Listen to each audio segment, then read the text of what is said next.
Hi, my name is Melissa Giles, and this is chapter 4 of Ecclesiastes, and this is entitled, what is your character?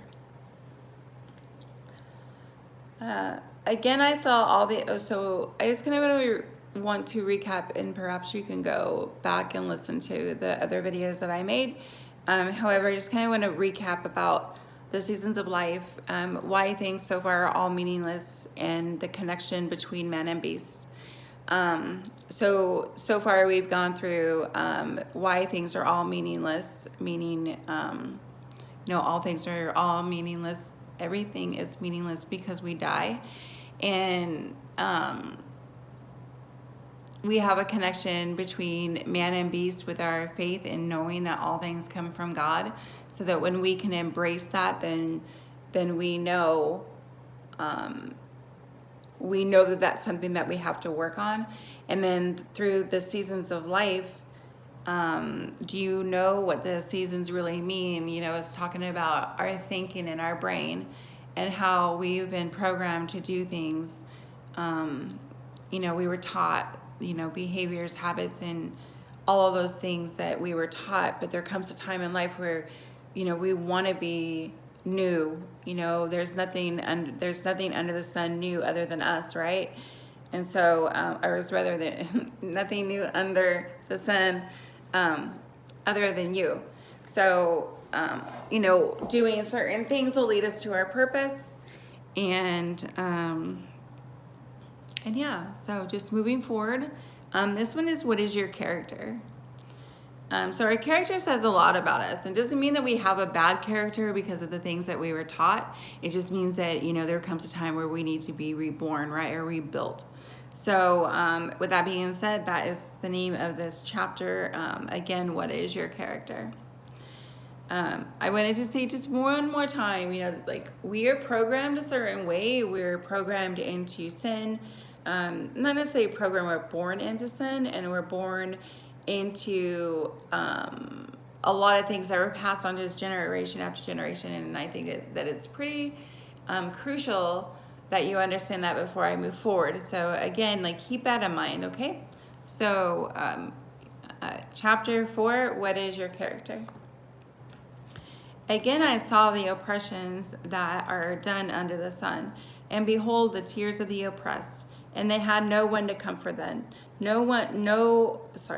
On the side of their oppressors there was power, and there was no one to comfort them. And I thought, the dead who are already dead are more fortunate than the living who are still alive.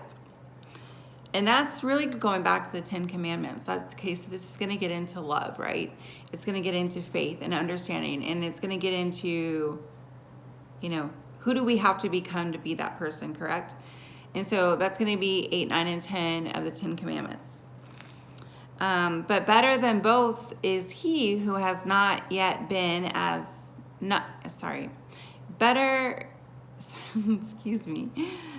But better than both is he who has not yet been and has not seen the evil deeds that are done under the sun. Then I saw that all the toil and all the skill and work come from a man's envy of his neighbor. Okay, again, these are 8, 9, and 10. They also is vanity and striving after the wind. So they're jealous of the other person. The other person is making more money, or they have more things that they want, or that you want. And instead of, either working harder to get those things or doing something different to have those things, you're going to be jealous of it or envious of it. This is also vanity and striving after the wind, because we don't take anything to heaven. Everything stays here on earth. Nothing comes with us. The fool folds his hands and eats his own flesh. Better is a handful of quietness than 2 hands full of toil and a striving after the wind. Okay, 2 handfuls of nonsense, right? It's better to be quiet than have a babbling fool, it says there in Proverbs. All right. Again, I saw vanity under the sun. One person who has no other, either son or brother, yet there is no end to his toil, and his eyes are never satisfied with riches, so that he never asks, For whom am I toiling and depriving myself of pleasure? This also is vanity and an unhappy business. So like, why can't we just eat, drink, and be happy? Because there's nothing that we can do. And that's also like reputation, like your character. Like, you pushed everybody out of your life, and so again, like from the beginning, who are you going to leave it to? Two are better than one because they have a good reward for their work. For if they fall, one will lift up his fellow, but woe to him who is alone when he falls and has not another to lift him up. That is, it's good to have friends and it's good to have a mate. Two is also better than one because when you're alone, you have nobody. And if your character is flawed to, over a period of time where nobody wants to be around you, because of how you act or what you've done or whatever the case may be, that becomes a problem, right? Again, if two lie together, they keep warm, but how can one keep warm alone?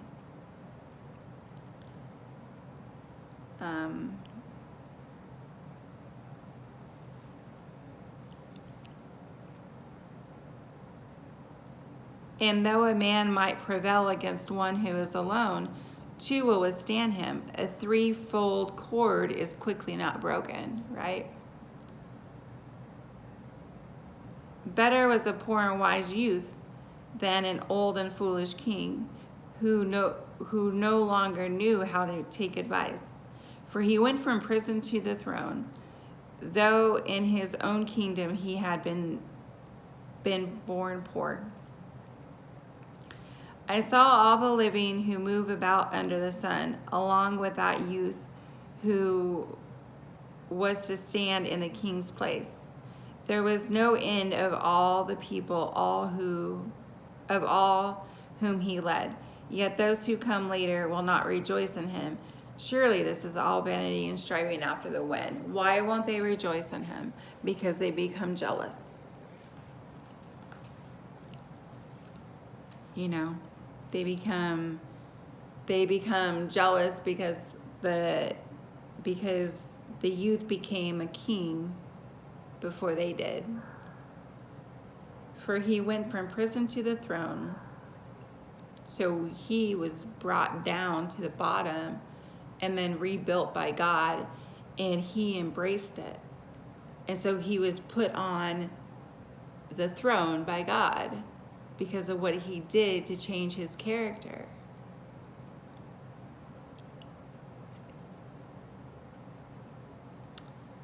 Yeah. Better was a poor and a wise youth than an old and foolish king who no longer knew how to take advice.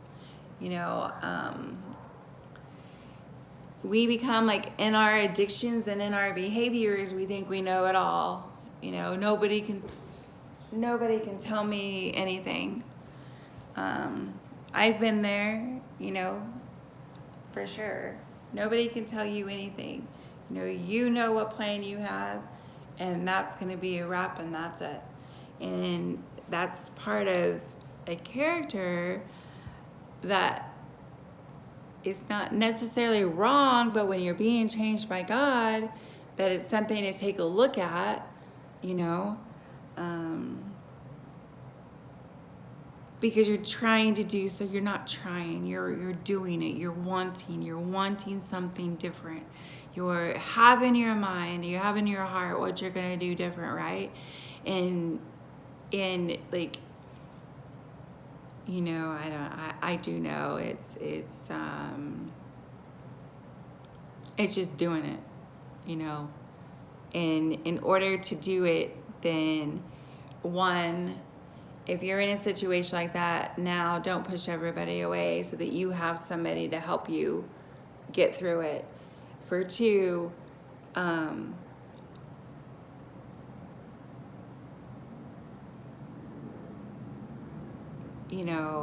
for two, I forgot what I was going to say. I totally despise that, when I'm going to say something, it has true meaning, and I forget, like right in mid-sentence.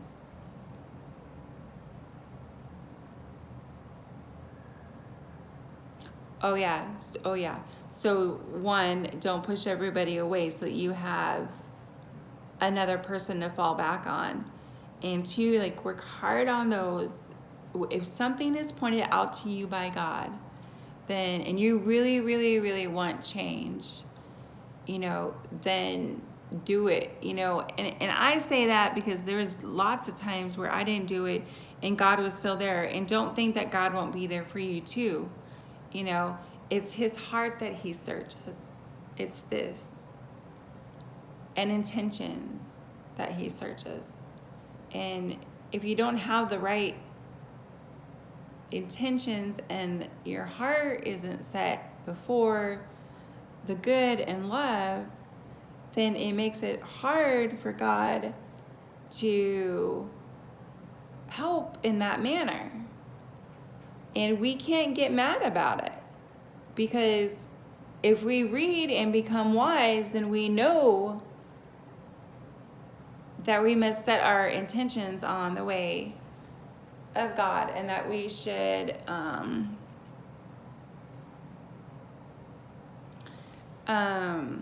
yeah, that sorry that when we're not showing love, this is the bottom line, when we're not showing love like God shows love, and he's changing us to show that love, and he's changing us to understand that love, then it's not going to happen, because we're in transformation, right? We're being transformed to him. Now, most people, 99 or 98% of people, will stop and they won't accept it. They won't accept that he's tearing you down to build you back up, to make you a better person so that you may find your purpose. So people quit. You give up, and you can't give up. It's deep for me, because just the whole thinking part of it is deep for me. It's hard. It's hard it's easier when a person points out your character defect to kind of accept it, and move forward, and whether you change it or not. But however, it's harder to keep it. It's harder to accept, because you have the most powerful thing in the universe telling you what's wrong with you. And though it's so simple, and you take a look at things in a different way, and it's so fulfilling and joyful, it's hard, you don't have a choice but to change. Because he called you for a reason. He called me for a reason. It's just, what's hard is all of the other nonsense that comes along with it. The other nonsense that comes along the path of walking with God, and what comes along with being part of him, and him part of you. If he's showing you something, if he's telling you about your character defect, rather be arguing or complaining or being ungrateful or having anger or some kind of addiction of some sort. I don't know why couponing keeps on coming to mind, but it does. Couponing. Then if you love anything more than God, then it's a problem. And if you can't accept that everything comes from God, then that's not a problem. You'll eventually understand. But you can't blame anybody but you. I can't blame anybody but me. I take responsibility dang near every day. And that's because he makes me do it. And I feel bad at this point. I feel bad if I don't do it. I feel bad. Because I know that that's not who he made me into be, right? And that's what it will be for you too. So do you really know who your character is? And if you do you like your character? Do you like who you are? You know, are you listening to all of the other nonsense that you're being programmed that you're listening to? You know, that you were? You know, are you listening to God saying, hey, you know what? I really am trying to get your attention here. You know, let's work on this character defect together. You know, let's do this together. All right, my friends, enough ranting about this. That was chapter 4. What is your character? Ecclesiastes. Thank you.